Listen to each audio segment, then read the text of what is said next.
एक एक बहुत सुंदर कथा आती है, गर्ग संहिता में है कि राधा जी व्रत कर रही थी श्री कृष्ण भगवान से मिलने के लिए। भगवान श्री कृष्ण का दर्शन के लिए राधा जी का यह व्रत था। तो तुलसी जी में श्री बाल कृष्ण लाल को पधराकर श्री बाल कृष्ण लाल की सेवा करती थी, फिर परिक्रमा करती थी।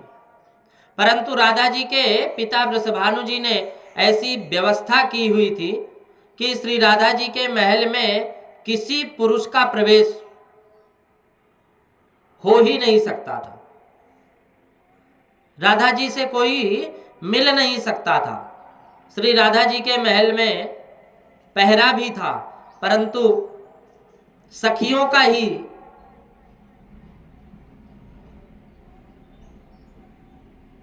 बोले तुम बरसाना गए होगे।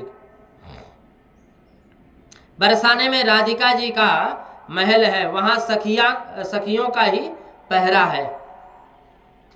तो श्री राधा जी को अत्यंत आतुरता हुई कि मुझे भगवान श्री कृष्ण से मिलना है, दर्शन करना है।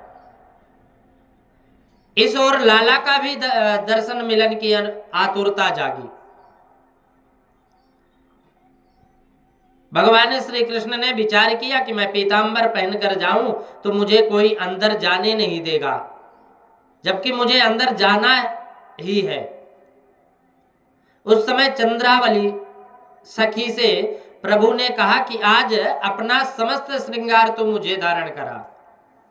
चंद्रावली ने लाला को सखी का समस्त श्रृंगार धारण करके सजा दिया। अब श्री कृष्ण सखी का रूप धारण करके वहां गए। वृषभानु जी वहां विराजित, वृषभानु जी वहां विराजे हुए थे। उन्होंने समझा कि राधा से मिलने उसकी कोई सखी आई है। श्री कृष्ण अंदर चले गए और राधिका जी से मिले। भगवान साड़ी पहन लेते हैं। उस समय लोग कहने लगते हैं कि ये माता जी हैं। श्री कृष्ण श्री कृष्ण भगवान शंकर अनेक रूप धारण करते हैं, परंतु ये सभी स्वरूप एक तत्व एक ही है। देव अनेक हैं, परमात्मा एक है। एक ही परमात्मा अनेक रूप धारण करते हैं। अरे एक मनुष्य भी दिन में कई बार कपड़ा बदलता है। घर में अंगोछा पहनकर फिरता है, बाहर जाता है तो बढ़िया कपड़े पहन लेता है। तब कपड़ा बदलने से क्या व्यक्ति बदल जाता है?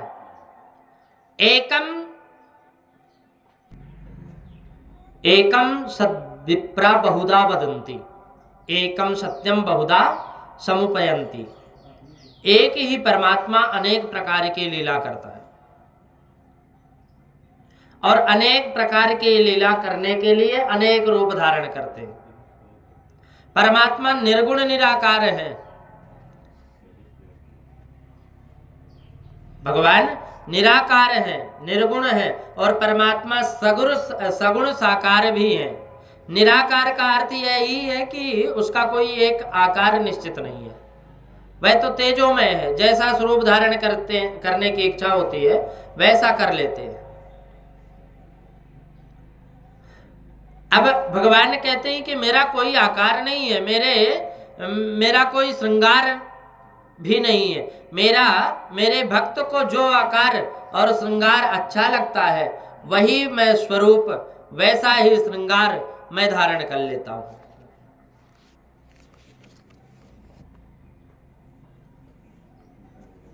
मैं अपने भक्तों के अधीन हूं।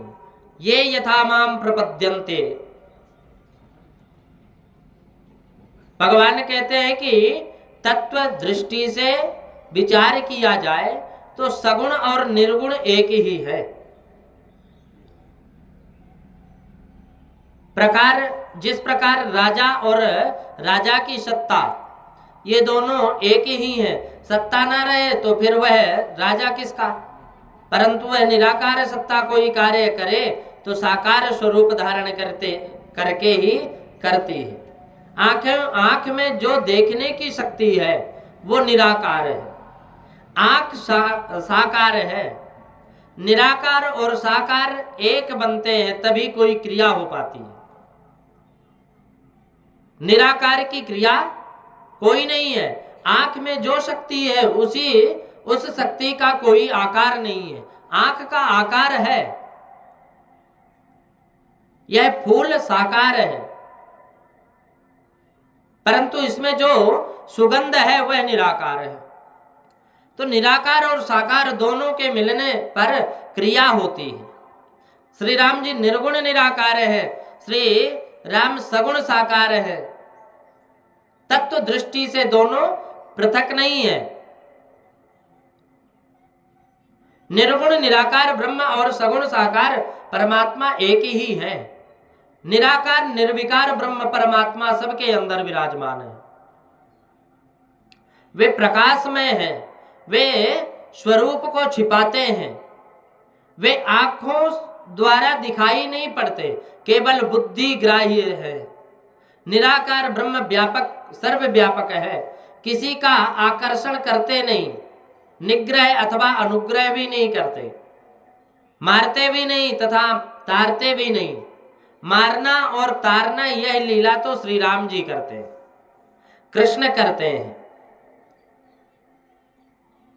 लीला के निमित्त निराकार ब्रह्म ही साकार सगुण रूप धारण करके निर्गुण ब्रह्म ही सगुण लीला तनु धारण करते हैं और अनेक प्रकार की लीला करते हैं।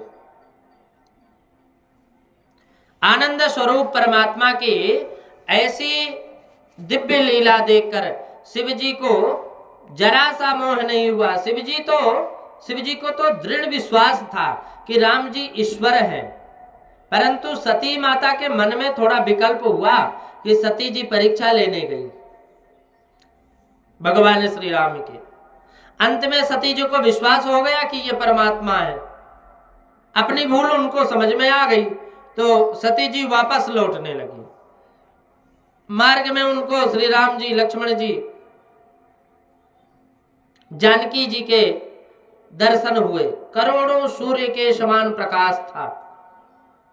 श्री राम जी के दाहिनी ओर लक्ष्मण जी तथा बाईं ओर श्री सीता माता विराजमान है। तो श्री सीता माता का नित्य संयोग है। रावण सीता को ले ही नहीं गया था। ऐसा दर्शन करके सीता ने अपना मार्ग बदला। वो सती ने अपना मार्ग बदल लिया। फिर जब दर्शन किए तो तीनों का, राम जी, श्री सीताराम जी और लक्ष्मण जी का दर्शन करने के बाद उनका मार्ग सती जी ने मार्ग बदला। अब बदले हुए मार्ग पर वही दर्शन हुए। ब्रह्मादिक देवता राम जी की स्तुति कर रहे थे। ब्रह्मा जी और ब्रह्मा जी के साथ में अन्य और देवता राम जी की स्तुति कर रहे थे। सती जी ने फिर तीसरा मार्ग बदला। पुनः उनको प्रत्यक्ष दर्शन हुए। सती जी घबराने लगी कि उन्होंने नेत्र मूंद लिए, बंद किए, और राम जी ने लीला स्मरण किया और सती माता शिव जी के पास गई।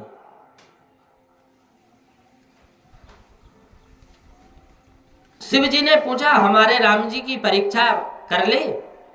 सती जी ने कहा कि मैं प्रभु के समीप जाकर दर्शन कराई। आपने तो दूर से दर्शन किया था, मैं तो पास से उनके दर्शन करके आई हूं। परंतु भगवान शंकर से क्या छिपा हुआ है? वो तो ईश्वर सर्वभूतानाम है भगवान शंकर। शिव जी के मन में से सती जी को त्याग दिया भगवान शिव ने। मन से सोचा कि अब ये मेरी माँ है। इन्होंने सीता माँ का स्वरूप धारण कर लिया था,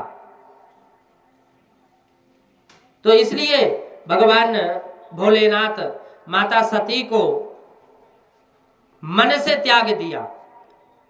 ऊपर से कभी बोले नहीं, मन से त्याग दिया। ये ही तन सती भेंट मोहि नाही, शिव संकल्पो कीन मन माही। शिव जी ने सती जी का त्याग कर दिया। भगवान शंकर नंदिकेश्वर पर विराजे हुए, नंदी पर विराजे हुए। अब नंदी कौन है? धर्म के स्वरूप है। ये मन से ज्योति ही सती का त्याग किया कि आकाश से पुष्प वर्षा होने लगी। देवता लोग शंकर भगवान की जय जयकार करने लगे। सती जी को आश्चर्य हुआ कि वे शिव जी से कुछ भी ना पूछ सकी, लज्जित हो गई। वहां से दोनों कैलाश पधार गए। अब सती जी कुछ भी पूछे उनके पूर्व ही राम जी का ध्यान करते हुए शिव जी की समाधि लग गई।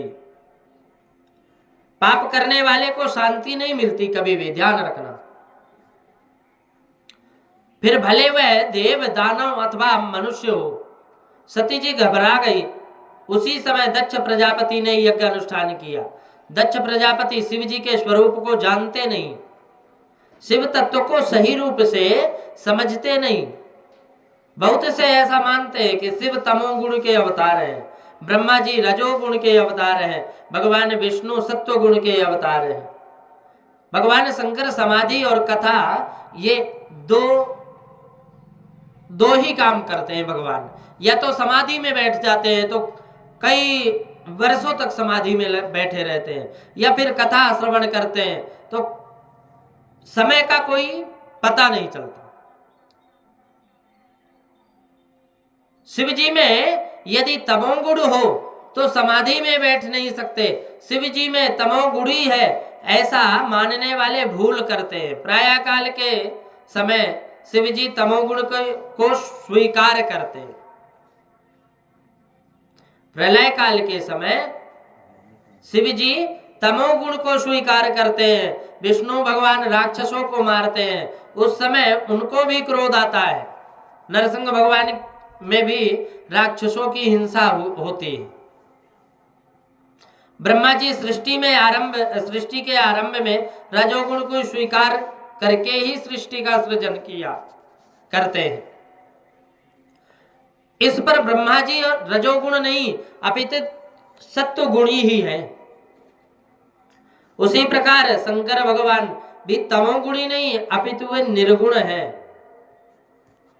विश्व स्वरूप अत्यंत शांत है।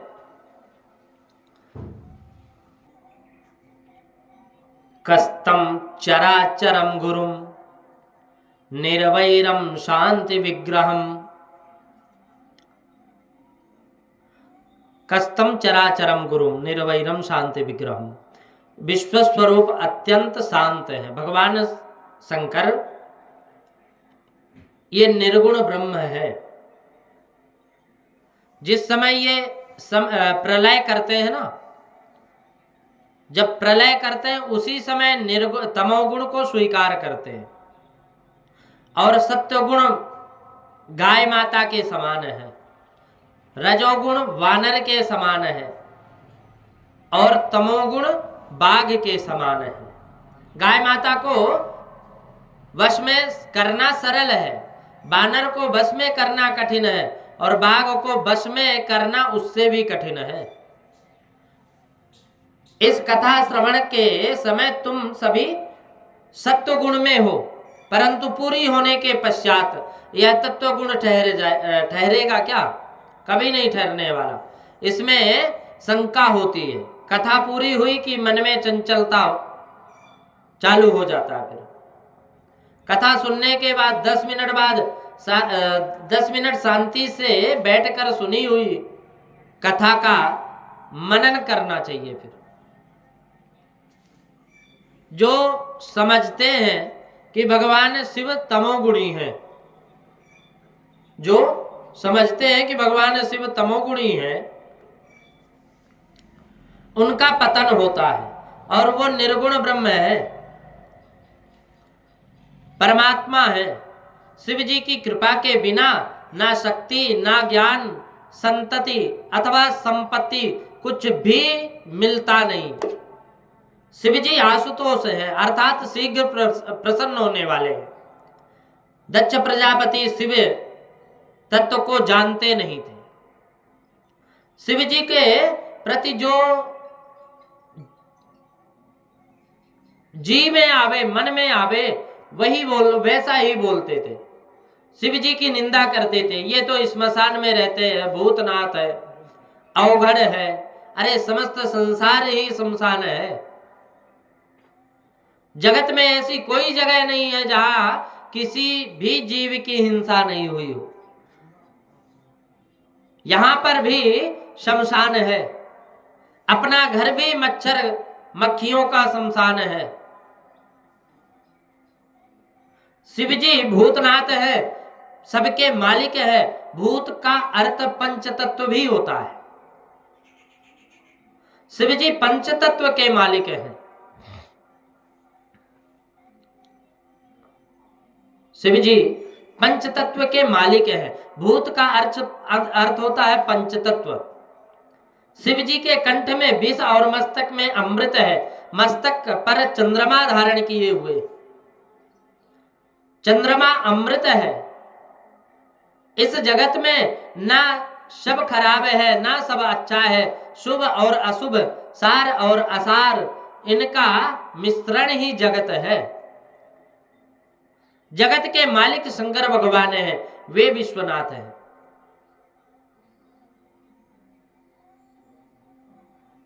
हम लोग कल पुनः भगवान भोलेनाथ के